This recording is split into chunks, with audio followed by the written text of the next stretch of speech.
They do that now. I don't know if it actually records the fact that they're recording it with my assistant's voice. I don't know how to get rid of that either. I don't know the technology behind that. Yeah. There was this place in Miami when we were in Miami. It was called Zach's Bakery. And you would call them up. And if it went to voicemail, it had 6 options for you to choose. You can either have it do like a regular voice. You can have it do it in French. You can have it do it in Spanish. You can have it do it in, so they had 5 different languages. And the last one was like auto tune. And you can just pick, and the guy does every single voice for their voicemail. So if I could choose, I would probably choose like a Russian assistant voice. My cleaning lady's from Albania. Yeah. Perfect. Yeah. Because they're going to take their job seriously. They're going to be well organized. Oh yeah. They're not going to take any lip. I like that. I like that about an assistant. So if there's any Russian assistants looking for work and they need some type of green card, Paul is willing to fortitude that for them. I will, yes. So programming, exercise selection, right? We've covered periodization through and through. We talked about the different types of periodization. We talked about the concept of periodization. Now let's talk about the minute stuff, the exercise selection, and how to kind of build out a successful program. So when you think about it, right, and you think about the idea of building out a program, what's some of the first things that you like to think of immediately that jumps out to you whenever you're starting it off? So I'm looking at the intent of whatever training period we're looking at. I'm looking at the intent. So where are we biasing our interests? So say whether the time of the year is going to matter. So for early in the off season versus in a meet prep, the emphasis of the training is going to be placed in a different spot. Now, once you have that sorted out, I would look at how long I have within that period. And if the intent is going to change as we progress, that like I always look from the top down. So I'd look at this macro level of like, what is our intent? How are we going to separate the training intent? Bring it down into like, how many weeks do I have? How can I organize these weeks? And that's all taking into account the individual, of course, right? So what their individual needs are, what data do we have to pull from past training cycles to arrange the training week or weeks. One thing that we did touch on, which I implement a lot, is not using a week as a guideline, like not using that 7 days as a guideline.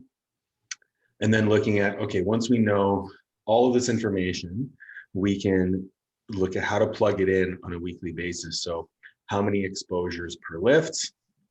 Then we can look at what the intent of each one of those exposures is going to be.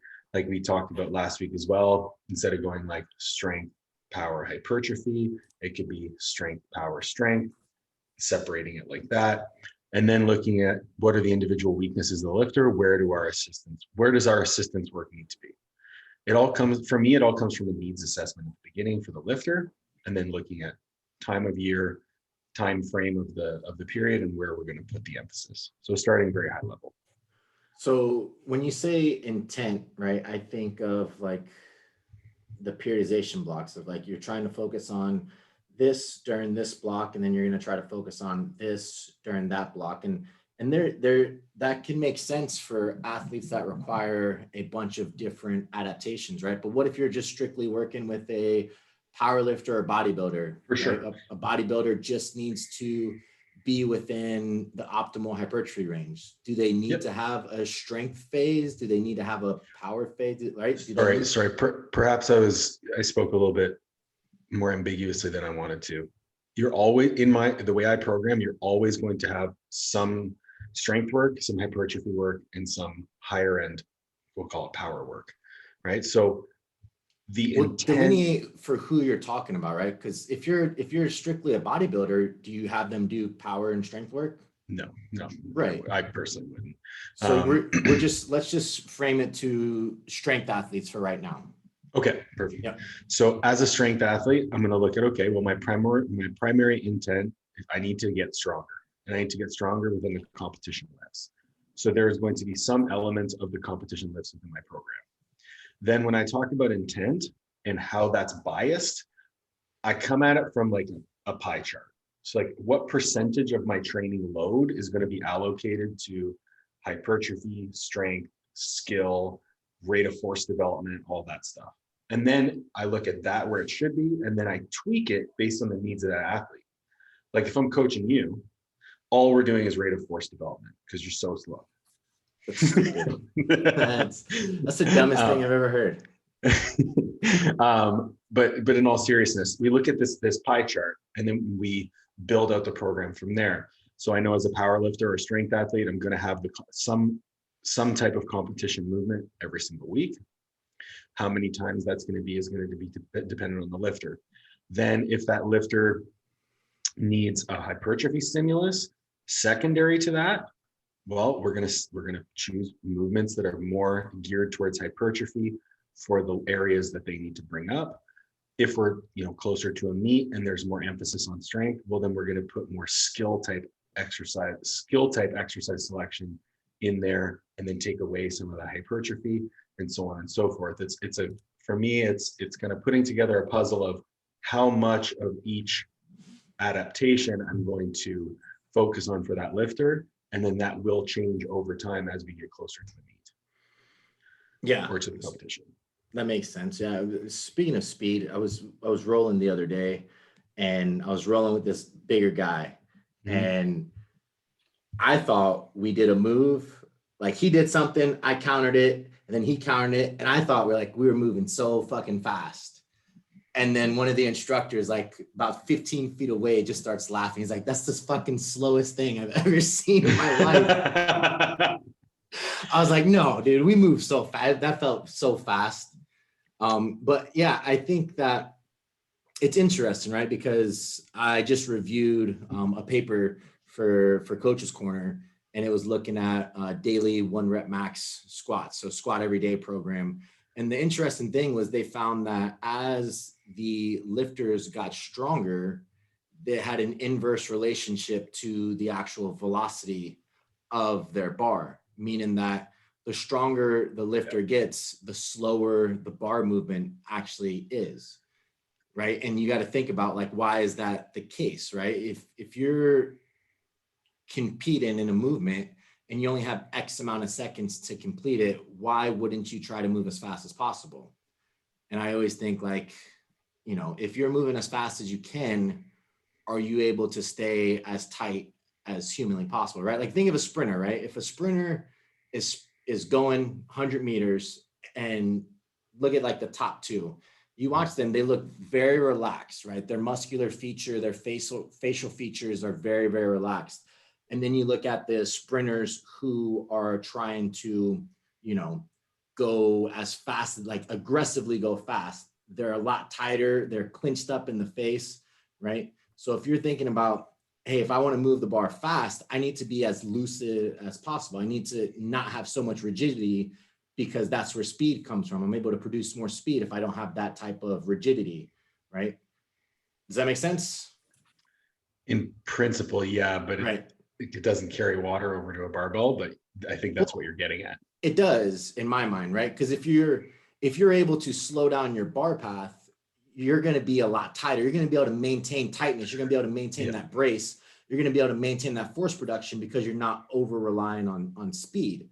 So when I think about incorporating power movements or compensatory acceleration or any type of speed movements into a powerlifter's program, one, we've seen the research already talk about non-responders to power stimuluses, right? But then two, I just don't really know how much practicality it has. I don't know if it's just a recruiting volume for the sake of volume, that it doesn't really have a lot of carryover. Maybe the carryover is in skill acquisition instead of speed, right?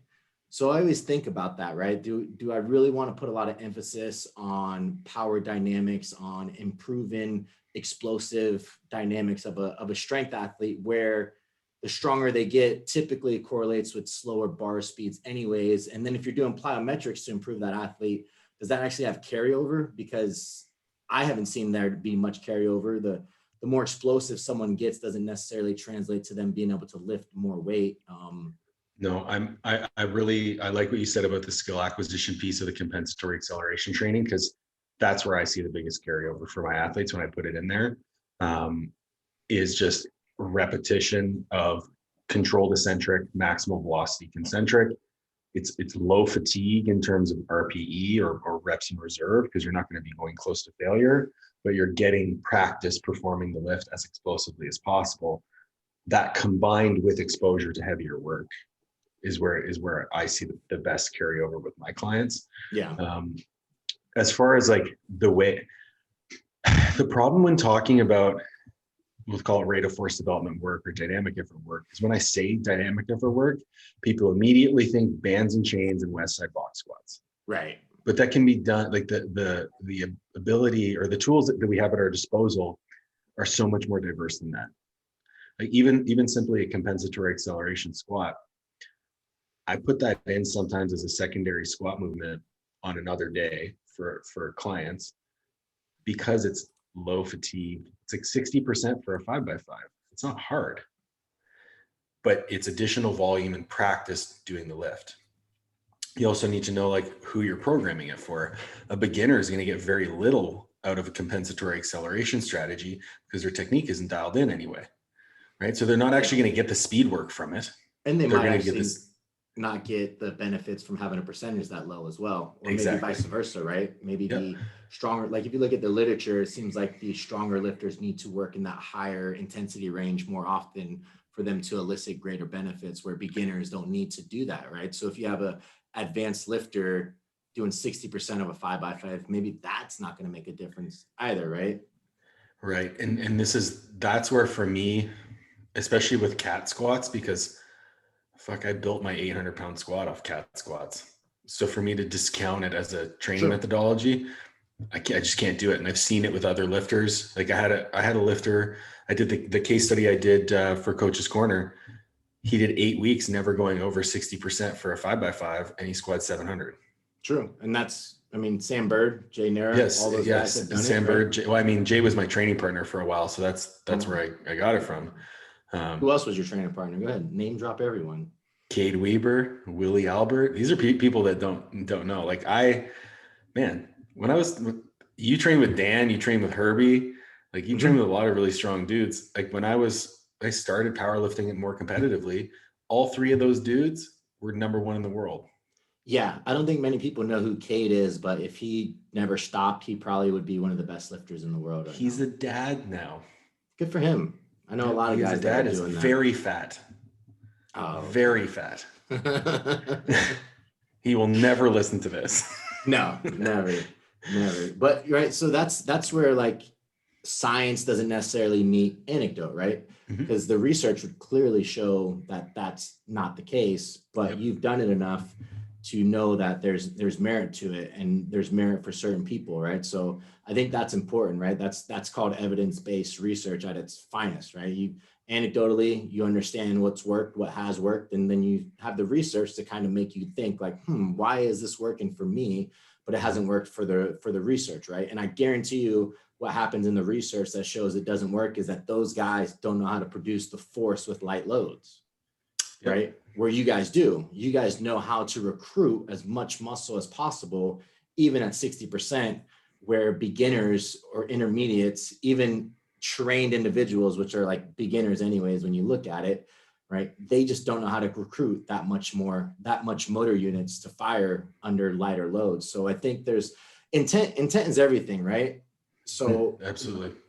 And how you speak to your clients is very important as well, right? If you tell someone this is speed work, they may throw technique out the window and just try to lift the bar as fast as possible, right? But if you like tell them it's technique work and the idea is to try to move the bar as fast as you can on the concentric, then it gives them all the details that they need to complete the lift exactly how you want it to be complete, right?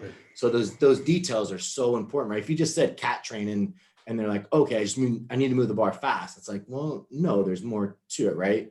Technical proficiency is the biggest thing. So we always want to preach technique first, right? So even when you're doing failure training, it's like, it's technical failure. It's not actual failure. Yeah. Right? Yeah. As soon as you have a technical breakdown, that set's done. There's nothing else to it, right? And they're like, oh, well, it was a RP7. And was like, it was a RP10 for your technique. And that's the most important thing, right? So we always have to think about how we're communicating to the individual athlete and where they're at within their training domain and what would work and what doesn't work. That's where the idea of, I have a philosophy of training where compensatory acceleration training works for everyone. It's like, well, no, it doesn't. There's no way it works for everyone, right? If I have a beginner and intermediate, they don't need to do compensatory acceleration. They'd be lost. They wouldn't make any progress. They'd be lifting too light of loads or intensities. So I think when it comes to the idea of weekly programming and just programming in general, understanding that there's biological, psychosocial differences between each person, and each person's going to individually respond differently to everything that you do. So you have to understand training history, you have to understand training age, you have to understand the volume that they're able to handle, what works best for them, what's worked in the past. And that's how you start to build this week-to-week program, right? And then you just adjust from there. Absolutely.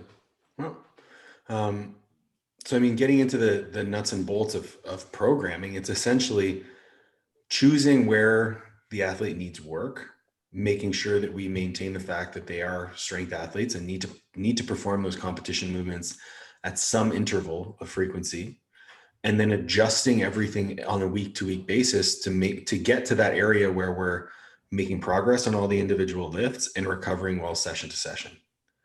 Yeah. Right. Exactly. I think you and I have touched on this before in the past, the idea of like riding the line of recovery. Like there's really, like, why force it? Right. And I've always been of the mind that if you're always riding the red line, you leave yourself no buffer room for lifestyle. So if you keep the rev limiter like maybe 1,000 RPM below that red line, and then you have a stressful week at work that brings you to that red line, well, you're still able to train and make progress. Yeah. Yeah. I mean, there would be some lifters that disagree with you. You got to go hard every time, or else you're not going to be. Have you been following Dan's training lately? Dan Green? Yeah. I've been blocked from Dan's account for years. Oh, okay. He has been supposed to be deloading for about a month now. But he just keeps training because he's always unreasonable.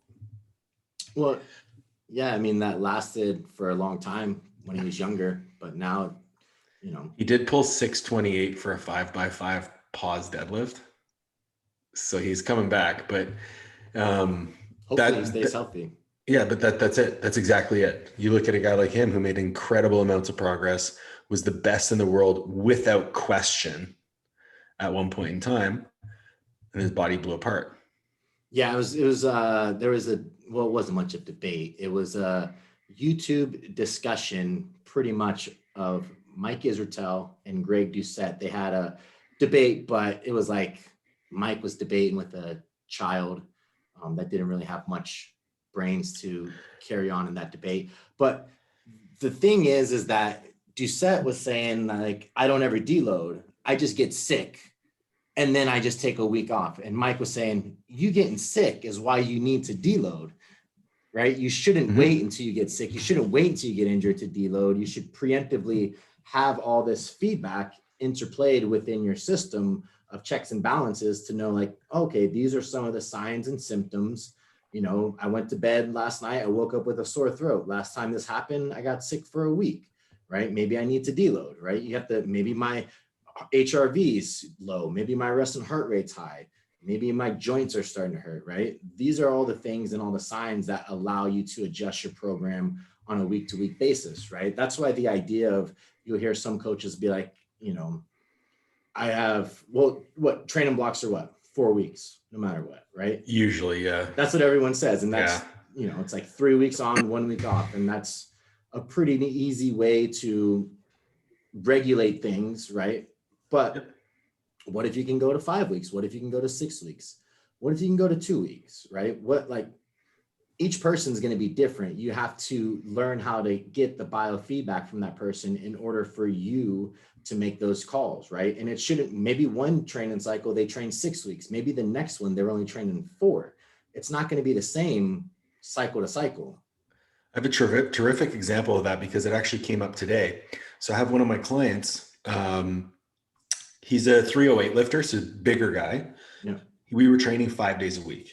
Wait, before you go on, right? 308 lifter usually indicates they're going to be pretty strong and their recovery is going to be pretty shit because they're not really going to ever get that great of sleep. Their diet's probably not that good. And just being that big always is going to lend itself to having higher recovery demands. So that's automatically, just based off of his weight, you should be able to deduct that as a coach. Yep, for sure. So I'm also doing his nutrition and he's very adherent. So he does eat really clean. So perfect. Sleep has been an issue. He recently got a CPAP. So he's been trying to get used to the CPAP. So his sleep sucks right now. Yeah. All of his training numbers, regardless of how his lifestyle had been, his training numbers were going up, his calories were going up, his body weight was remaining relatively stable, and his progress pictures are improving every week. So we're seeing objectively, this guy's moving in the right direction with his training. He's incredibly stressed at work. His mood is shit. He can't cope day to day, and he doesn't like his training. He doesn't like training. So you look at that and you're like, oh, well, training numbers are going up, body weight's going up, calories are going up. We're in a great spot. Let's keep going. Yep. Fuck that, man. I took a training day away. His last week. Oh, that was really good. I'm feeling much better. I'm looking forward to my training again. And that's something that like, maybe we throw the 5th day back in when his life calms down. Yeah. Or maybe we don't, and we just keep him at 4 days. Yep. Right.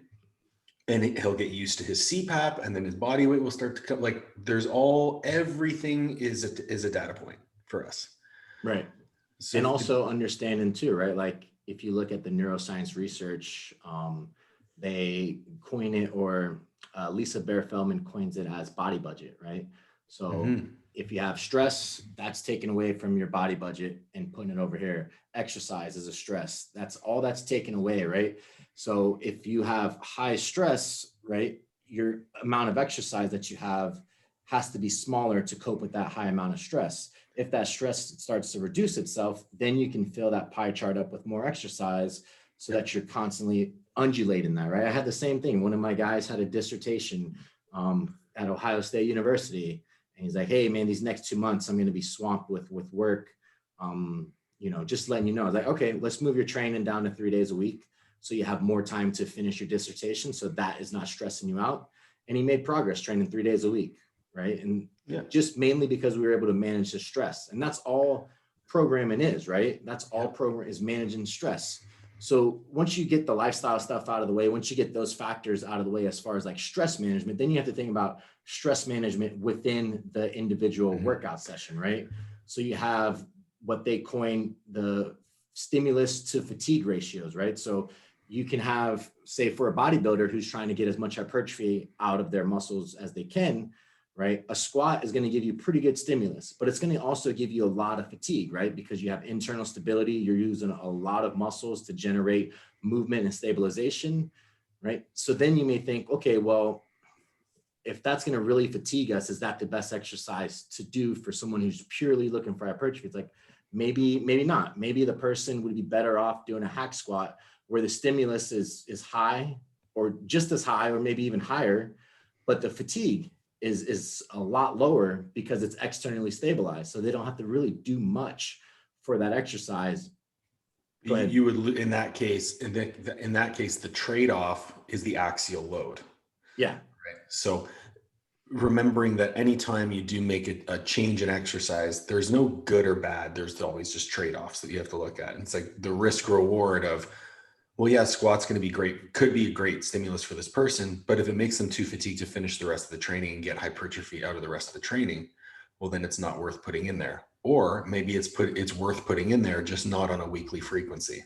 Right. And then also understanding the dynamics of this is just one exercise in the week, right? So if we take away back squats, which is axial load, and like Paul just pointed out, now we may be able to push their stiff leg deadlifts or their deadlifts, which may be a better developer for muscles in the glutes and the hamstrings and the back, right? So now we can push that and get them stronger in that, because that's going to drive more stimulus than a squat would. So not only are we thinking about this is their leg workout, how is the exercise selection going to inhibit the entirety of their leg workout? Can they get as many hard sets as possible in, right? And then a couple days later, it's like, how does this one affect the deadlift day, the back day, right? So you have to think about all that stuff. That's why it's important when you're thinking about strength athletes, right? You can't squat them and then deadlift them the next day, right? That's just not going to be plausible. That's not going to allow for adequate amount of recovery.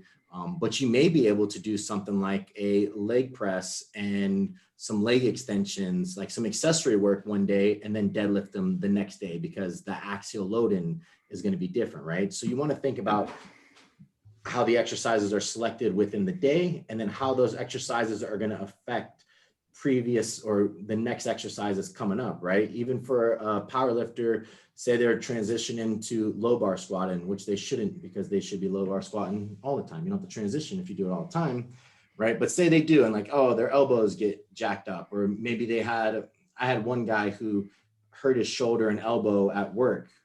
So we had to move his bench day before his squat day. Right. So now he is benching before a squat because the squat was making his elbow mess up, so that when he does bench, he wasn't able to control and stabilize. So just by moving those days allowed him to have better progress on his bench press. Right. So we always have to factor in all those things. And that's why it's also important to think about kind of going all over the place, and you'll be able to pull this all in because that's what you do. Is right. If I have that upper body day and I know that I have squats the next day, right? Why not throw in some T-spine extension? Why not throw in something that's going to open up that external rotation, right? Which I have such a hard time getting into under the squat bar. Why not have those as my accessories, right? Why not start to incorporate those to prime my body for tomorrow's squat session, right? And that's how I started thinking about like exercise selection for accessories. Not everything has to be like output, output, output. Some of it can be recovery and prehab for the following day so that you're ready and opened up. Yeah, that's exactly it. So I love what you said about having the exercise, understanding the broader implications of your exercise selection. It's not just about like, this is a good hypertrophy exercise, I need it for legs, this is what I'm going to do. But understanding, okay, well, later in the week, I have to do this, like this other exercise. A good example of this is even in my own training. And like, for those of you who aren't members of Coach's Corner, Tony and I do our training logs on there and give rationale for why we make the choices and exercise selections that we do. One of the things that I've done in my own training is my secondary squat exercise on a squat day used to be another squat variant. So I would do my main squat exercise, whether it be a low bar, high bar, something relatively competition specific, and then some type of front squat or safety bar or some other variation. Well, I switched that for the belt squat because I found that too much squatting was pissing off my hip and knee. So I was like, if I take the bar off my back, I'll be more stable. If I externally stabilize the load, I'll be able to be more even on my feet. Guess what? My knee started hurting less. But you know what else started happening? My deadlift went through the roof. I've been setting PRs on my deadlift every week because I'm not axially loading as much. Right? So everything has an implication downstream. Now, the cool thing is that as soon as you have this whole recipe dialed in of like these exercises in this order on these days, I'm able to progress. Well, you don't necessarily have to change them unless you get bored. Right. And if you do change them, you can change them in a very, very simple manner. So something that I do often with clients is like, there are different ways to progressively overload, right? You look at load, you look at range of motion, time under tension, all these things are ways that we can progressively overload the system in different manners for different adaptations. Well, if we start off with a split squat, well, if we get bored of split squatting, okay, let's front foot elevated split squat, right? The variance in terms of the exercise, the stimulus of the movement and the fatigue, relatively the same, a little bit more range of motion, a little bit more anterior tibial translation, and then from there, okay, maybe we back it out down and do a Bulgarian split squat. Like we're still doing split squats, we're still getting the same single leg movement. It's a little bit more variety, but there's a progression in terms of either the range of motion, the instability, there's some type of progression there that we can do. If I change from a split squat to a front foot elevated split squat on one day, I don't have to change the other days. Right. But if I go from leg pressing as my second squat movement to an axially loaded squat, well, I probably will have to make the change to my deadlift day. Yeah. So Exactly. like these are considerations and trade-offs that you have to make. Yeah. If I'm going to be competing in a meet, I'm going to want to do as much competition squatting as I can possibly tolerate, because I want to get more skill acquisition and make sure that I'm dialed in my technique. Well, if I do say 3 sets of squat and then my second exercise is a pause squat, because I feel like that's a good carryover movement, I'm going to have to change my deadlift training in some capacity, because I'm going to be going into that session with a fatigued lower back, especially if I was in reps. So you have options, right? You can either change the deadlift day, or you can extend your rest and your recovery. Yeah, which is usually what I do. So as soon as my squat volume and frequency will go up, I will undulate and do like a high-low, like a high squat week, low squat week, and then have the high deadlift on the low squat and opposite. So right. So like always trade-offs. That's the trade-off, right? Like as you get closer to competition, you can't say, I'm going to do a trap bar deadlift because my lower back is a little bit tight from squatting, right? It's like, no, you can't do that. But instead of having 48 hours of recovery, maybe you need 72. Maybe you need the next undulate to that, right? 96, right? So maybe you just need to expand your scope of like, it doesn't need to be binary of a week. It doesn't need to be binary of 48-hour recovery, right? It can be, I squat on Monday, maybe I deadlift on Friday, then I squat on Tuesday, then I deadlift on Saturday, right? And just continue on with that paradigm. Don't get stuck so much in like the week. It has to be done within the week. Like we talked about, right? Sunday doesn't come around and God's not going to come down and be like, hey, you had a good week of training. I'm going to hit you with the recovery. We're going to start fresh tomorrow. It's like, no, it doesn't work that way. People always think like I'm fresher on Monday. It's like, no, you're not. You're not fresher on Monday because it's Monday. That makes no sense. You know who does that really well is Kevin Oak. He made a post. I forget how, it was probably a few months ago, but he like actually put up his calendar of training, and he was like squatting on Monday and then Thursday and then like a Wednesday, and then like it was all over the place. And it, like initially looking at it, you're like, this guy's fucking chaotic. Like he's squatting once every 2 weeks, he's pulling once every 2 weeks, he's benching a couple times a week, but then sometimes not. But then if you took a look at it, you're like, oh, when he's competition squatting, he always gives himself a full 7 days before he deadlifts. But if he does a variant of his squat, he only gives himself 5. Yeah. And you look and I'm like, oh, okay, that makes total sense.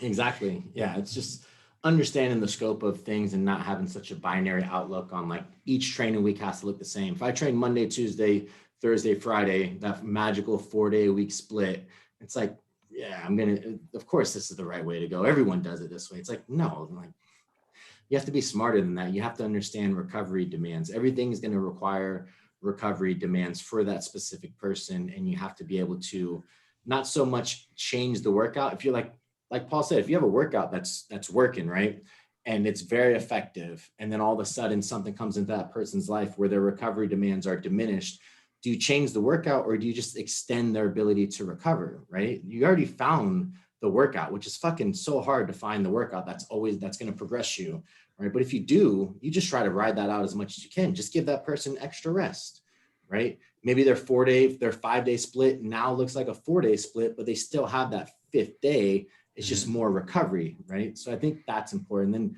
also understanding too, like when you're setting up your days, you want to think about the priority, skill acquisition, and specificity, right?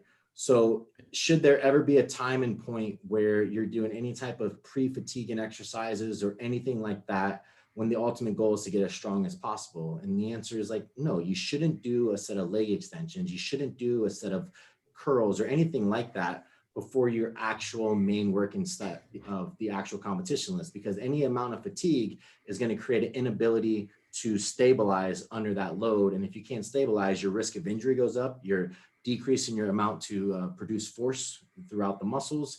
And there's going to create a lot of weak links and imbalances within that structure. So you want your warm-ups to be very stimulant towards the objective of squat, bench, or deadlift. Your warm-up shouldn't be contextualized by dumbbell work or cable work or 4 sets of 25, like some people like to prescribe, right? We're not doing that. We're not name dropping. I've done that enough already. People know what I'm talking about. right? You don't just burn yourself out before you do your main movements. That just, none of that ever makes sense, right? Specificity reigns supreme in my mind. That's why I don't do squats before deadlifts. That's why I don't do, plyometrics before squats. Maybe like I have one lifter who's getting ready for a meet and I'm adding in a third day of bench, right? And it's just a better bench frequency for that person, but I don't want them to come to the gym an extra day. So what would make the most sense? Add in bench press after deadlifts or add in bench press after squat? What's going to be specific to the sport? Well, squat and then bench press, right? But that's a necessity. That's not because I think that that's going to be better out. Of course, if I put the bench press ahead of squat, the bench is going to perform better on that day. So if I'm trying to drive up my deadlift, why would I ever do any type of squats? When if you look at the research, it'll tell you immediately that, hey, that's only going to fatigue you. That's only going to diminish your ability to squat. And if you're saying, oh, I just wanted to be specific to the competition, it's like, if you do 3 squats and then you have fucking 2 hours before you have to deadlift, and that those 3 squats are going to deteriorate your ability to deadlift, you just don't know how to program. Like you just don't know. You've lost your ability to, you diminish fitness so low that it just doesn't make sense. So just returning to that previous example though, so your rationale for putting the bench press after the additional bench session of that week after the squat makes total sense. What if that lifter after squatting has sore elbows and can't bench press? Well, maybe we bench before we squat on that day. Yeah, exactly. Because there's a trade-off, right? It's like if that person's a proficient squatter and the benching doesn't irritate their elbows, but the squatting does, that's a great trade-off. You're not gonna fatigue the legs, by bench pressing. If anything, you'll open up the hips a little bit. Yep. And that's just another opportunity to trade off. So getting back, I like that you started talking about like prioritization of stimulus in the session. So if we're going to organize our session, we look at rate of force development and skill first, right? So if you're training an athlete, you're going to look at, your plyometric movements, med ball throws, things of that nature. Then you're going to get into the lower, essentially from high velocity to low velocity, high skill to low skill as you progress through the training session. If you're looking at hypertrophy stimulus, this is an interesting conversation to have, because when you look at hypertrophy stimulus, there's, the John Meadows group that will do their high threshold work, like very high weight stuff at the end of the session so that they're a little bit pre-fatigued and can't handle as much load. Not always. Not always, but that seems to be his general trend of things. He's 50 fucking years old. Yeah, but he does that with all of his athletes. Yeah, I mean, I don't necessarily agree with that train of thought. And neither do I. I don't like it, because the last thing I want to do is go to rationale that train of thought so people understand where he's coming from with that. Okay, so essentially what he's doing is so say you have 5 exercises in your session and you're a lifter who has maybe a little bit more mileage on their body. He'll do more joint friendly movements at the beginning of the session to drive a ton of blood into the muscles, so that when you get to those higher output exercises, number one, you're a little bit pre-fatigued, so you can't handle as much weight, and the muscle is quote unquote warm or primed, so that you won't necessarily be at as a higher risk of injury. Conceptually, anecdotally, it makes sense. He's trained a lot of very proficient athletes. He misses Olympia this year, Miss Fitness Olympia was his. The 212, actually, he did Sean Clarita's training. But from the research, if I pre-fatigue a muscle and then I load it maximally with a compound movement, to me, that's adding risk of injury. Yeah, if that's the route you want to go, you also have to understand aerobic capacity and building that up to help preferentially get rid of that fatigue before you go to that movement. So if you're in really good shape, maybe you can do it. But yeah, and also too, right? Like mechanical tension is the number one driver of stimulus for hypertrophy. So if my most mechanically loaded movement is at the very end when I'm as fatigued as possible, I don't necessarily think you're going to get the accumulation of tissue, right? And it's so hard to say these type of things because he has had very good success and it works for a lot of people. which is great. And it always goes back to, if it works for you, don't change anything, right? The science may be perfect, but interindividuality is going to be different for everyone. But I also say, look at the people he's coaching, right? They look great no matter who's coaching them. So that's always something to think about as well, right? Because I know Dr. Scott, who has all the science and is one of the smartest guys, and he does loading sets first. He'll do his heavy stuff first, and then he'll do his metabolite and metabolic buildup stuff after that, right? Which I tend to prefer. I find it more fun. Yeah, I do too, right? Like, I like to lift fucking a lot of weight. Not anymore, but what, Paul? What? Nothing. Didn't say a thing. You always hold that 800-pound squat over my head. And I've squatted a pound more than you, and my Wilks is actually one higher than yours. Like a single Wilks point. But I've totaled 2,000. Yes, I have not. Haven't you done it a couple times now? Yeah, twice. Yeah. Now I could do 2 meets and maybe total 1,000 if you can bind them together. But I have a resting heart rate of 40, so I'm good. I'm happy. It's trade-offs. But yeah, so I prefer that as well. The idea that you want to be as strong as possible in the beginning of your exercise, and then you're going to be as least fatigued as possible at the beginning of your exercises. So compound movements, heavy movements are preferentially going to be desired then, and skill acquisition as well, right? If you're fatigued going into a movement that you want to be perfect, it's going to be very, very hard to have that ideal skill acquisition if you're in that fatigue state, right? It's just not possible. Look at the UFC fighters. Once they get fatigued, their punches become less crisp. They start looping them instead of having them straight through, right? They're not able to defend as well as they want to. They make a lot more mistakes within their jiu-jitsu, within their ground game. And the same thing can be said with lifting, right? If you're doing any type of work that's going to fatigue you before you lift, is that skill acquisition going to be as high as possible? And I would have to say, no, I don't think it is. So that would be the primary driver of your first 1 to 2 exercises, maybe 3 if you can recover really well from it. And then after that, you're thinking about like maybe biarticular to single joint movements that are more isolated to develop either injury prevention manners, or to develop imbalances that you have maybe accumulated over time, right? I'm never going to be one to say like, you should work in a point to where you're trying to maximize hypertrophy as much as possible with your accessories. Because if you look at like some of the research, right? If you look at the injury prevention research on Nordic curls, right? Mm-hmm. It shows time and time again that once you have that volume that elicits the adaptation to where you're not getting injured, you don't have to overload that volume. You can just stay at 2 sets of 10 or 3 sets of 10, whatever it is that you found to be the thing that prevents injury. You don't have to overload that. So that's the way I look at a lot of accessories. I don't want my accessories to be trained in a manner to where that's going to debilitate my recovery for the movements that actually matter. So that comes back to intent, right? So the intent of the exercises that we chose. And so using an example of a Bulgarian split squat. So if I'm using a Bulgarian split squat, my goal for that is I would like to use it as a hypertrophy movement. It's not that bad of a hypertrophy movement. You can take it pretty close to failure. Let's just wait. Okay. You know, it's hard for me to wait, but go ahead. I know. So you're using it. The goal of that movement is going to be hypertrophy. You can take it pretty close to failure, if not to failure, relatively safely.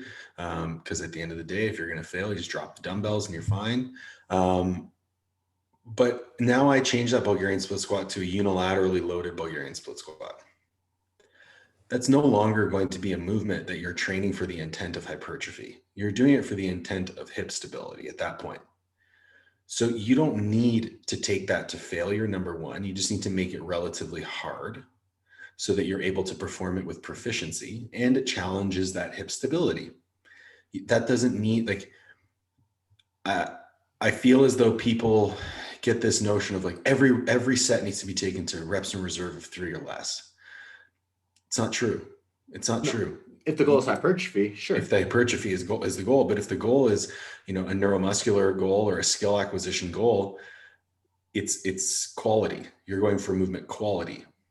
So it should be hard enough that it challenges the stability. Like, I'm not going to be doing 25-pound dumbbell single arm Bulgarians, but I throw a 100-pound dumbbell in my hand, start doing single arm Bulgarian.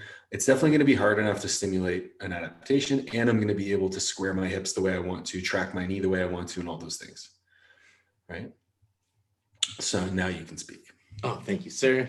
I appreciate that. So even thinking beyond that, right, is like Bulgarian split squats, right? That movement in and of itself challenges stability because you have 1 foot off the ground and 1 foot on the ground. So then you would have to think, okay, if I want to do a split squat variant, is that even the one that is the most suitable for hypertrophy? Can I get the most output out of that? It's like, well, no, right? So then I would think like a split squat, both feet on the ground, I have a solid base. Maybe I have some support by having, I don't know, one hand on a rack, right? Or doing it like a Hatfield one, where you have an SSB split squat Hatfield, where you have a lot of stability, right? That would be more desirable. Right. Those are awesome. Yeah. That would be more desirable for maximum output, right?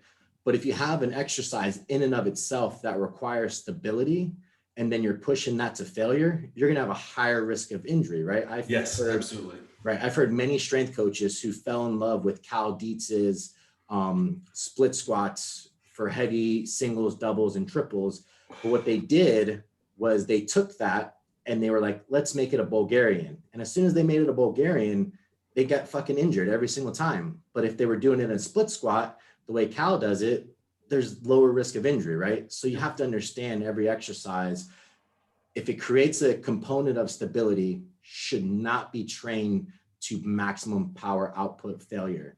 But if it doesn't, then those are going to be better exercises to train to failure. Case in point, squats versus hack squats. If you take a hack squat to failure, you can almost be guaranteed that your reps are going to look identical. You take a squat to failure, fuck, man, by the time you hit 3 reps in reserve, they're no longer looking the same, right? I still have yet to take a hack squat to failure. Well, because you're built differently, sir. You're a man amongst boys in this podcast right now. I don't know, man. I just can't. I think it's mental. I just fucking can't do it. I've taken several to failure, beyond failure, to the point where like Ben was standing behind me and I'm like, I'm done. And he's like, you got 5 more. I'm like, I hope you're fucking strong today, man. And he's pretty much just fucking lifting it off my dead body once I get to the bottom of the hack squat. Yeah. Oh my God. Oh yeah. It's miserable. I have nightmares about it. I think I'm going to try to do it. So our gym's reopening soon. I'm going to take the pendulum squat to failure and just sit in the bottom with it and just think about my thoughts. It's not a bad idea. It's not a bad idea. So, so yeah, so that's what you want to think about. Right. And then also too, right. I think we covered main exercises pretty good, and we're starting to get into the accessories and stuff, right? If you're thinking about joint integrity, if you're thinking about injury prevention, I think about full range of motion as much as we can get, and that's going to elicit that adaptation, right? But if I'm thinking about muscle hypertrophy, I know this goes against some of the beliefs of people who think everything should be taken to full range of motion. But if you look at the research, right, if you can challenge things in certain lengthened positions or certain shortened positions, you're going to get more out of that muscle. So you may not have to do those isolation hypertrophy based muscle groups to absolute full range of motion, which may lend itself to less fatigue buildup over time, right? So if you're thinking about joint integrity, health, injury prevention, full range of motion, really trying to challenge that range of motion under safety, like supervision, right? Thinking about not taking it to failure, thinking about not necessarily using the heaviest load. But then if you're thinking about hypertrophy and trying to equate imbalances, right? Partial range of motions in fixed positions or machines may be a better approach for that, right? So that's always something to think about. Go ahead. I was just going to say, just to clarify, in the initial one, you're talking about full joint range of motion. And in the second one, we're talking about full muscular range of motion, right? The range of motion of a muscle within a movement. Not even that. Like some of the new research coming out is showing that they did leg extensions where they did it partial range of motion in the lengthened, full range of motion and then partial range of motion in the shorten, the partial range of motion in the lengthen had more hypertrophy than any of the other groups, right? Because that presented a better stimulus for that particular exercise, right? So you may, does that make sense? Okay, that makes sense now? Yeah. Okay, yeah. So I think Schoenfeld posted that a couple of days ago, right? And that's always been kind of the case, right? You can find certain exercises and certain range of motions that'll elicit training stimuluses and adaptation that may supersede, full range of motions. We've seen that with powerlifters all the time, challenging bench press, right? Kind of staying in that LinkedIn position as much as possible and never really fully locking it out and never really fully going all the way down. But I don't know if that's necessarily that valid, but fully lengthened positions are going to challenge those muscles. It's going to keep them stretched a lot longer. It may create more muscle damage. I don't know exactly why the hypertrophy is better stimulated through those positions, but it does make sense, right? So if you can do that, then that's what you want to think about as well. And then you also want to understand the benefits of repeated bout effect versus a novel stimulus and delayed onset muscle soreness, right? So if you look at some of the literature by Damas et al., they've done research where muscle protein synthesis and muscle damage have a pretty good correlation together, right? Mm-hmm. So the group that did more volume accrued more muscle damage, but they didn't necessarily accrue more muscle hypertrophy until that damage was perturbate, was gone, right? So if you're training and always trying to seek that novel stimulus and always trying to be sore, you may not actually be able to see any of that hypertrophy benefits until you've fully recovered. So that begs the question of like, should you be seeking novel stimulus? Should you be seeking soreness? Where if you look at the repeated bout effect, where if you do the same exercises over and over again, you don't get as sore. If you're not as sore, if you don't have as much muscle damage, you're able to produce a lot more force within those movements. Your risk of injury is going to go down. So there is something to be said about not having variation in for the sake of variation and getting the most out you can out of certain exercises before moving and introducing new ones. And then when you do introduce new ones, they shouldn't necessarily be pushed to the point where you're going to be sore for a week, because that's going to affect everything else that you do.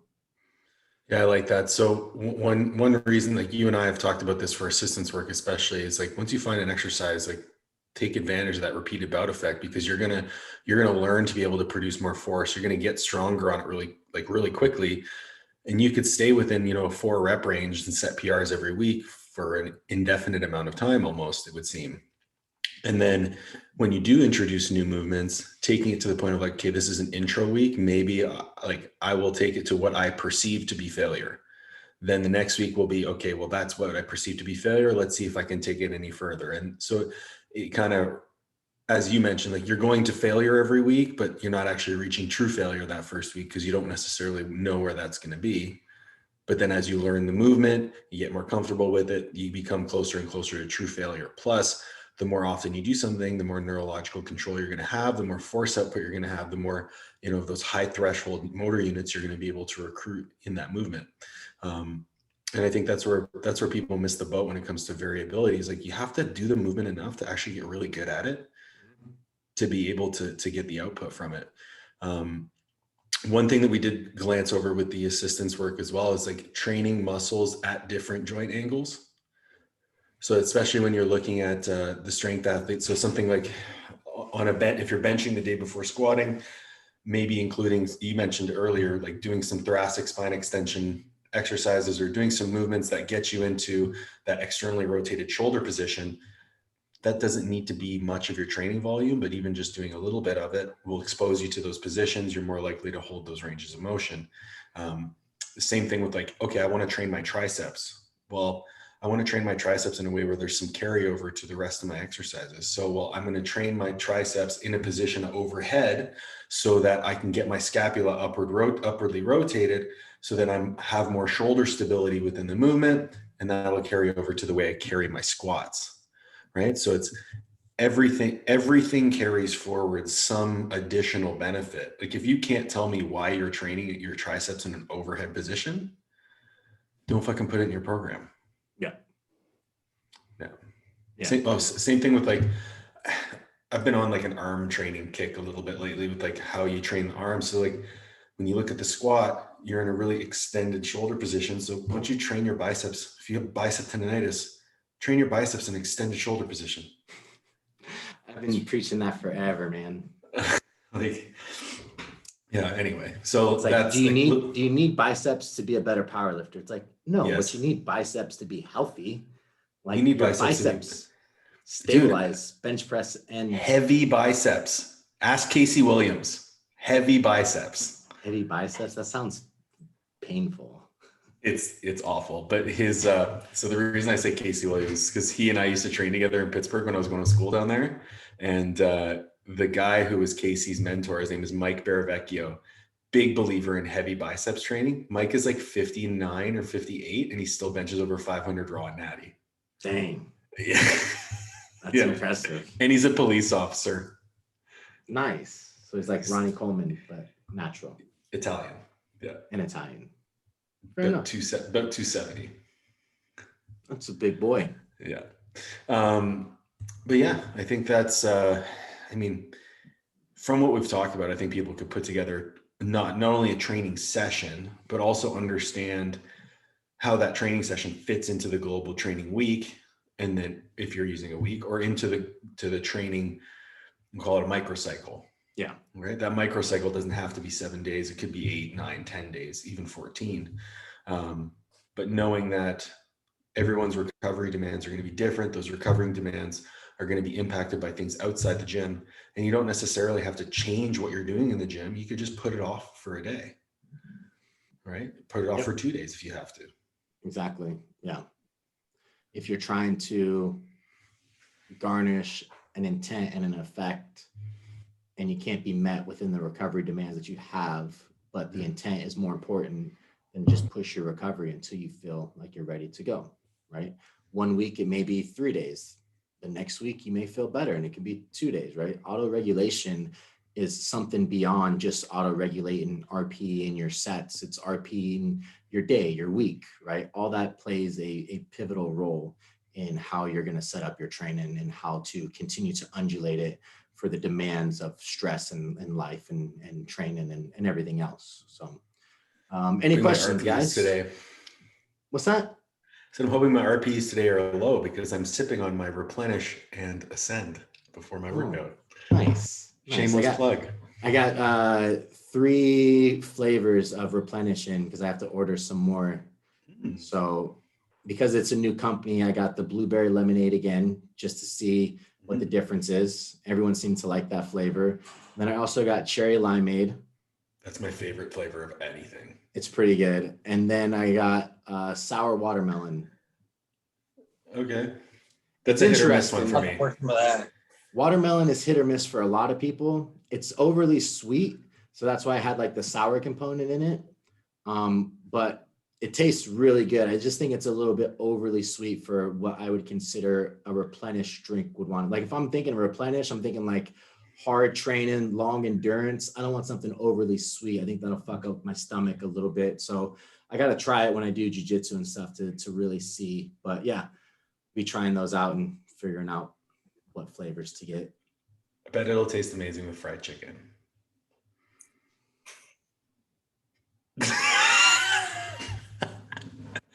And what? I bet it would. This is how we get canceled, man.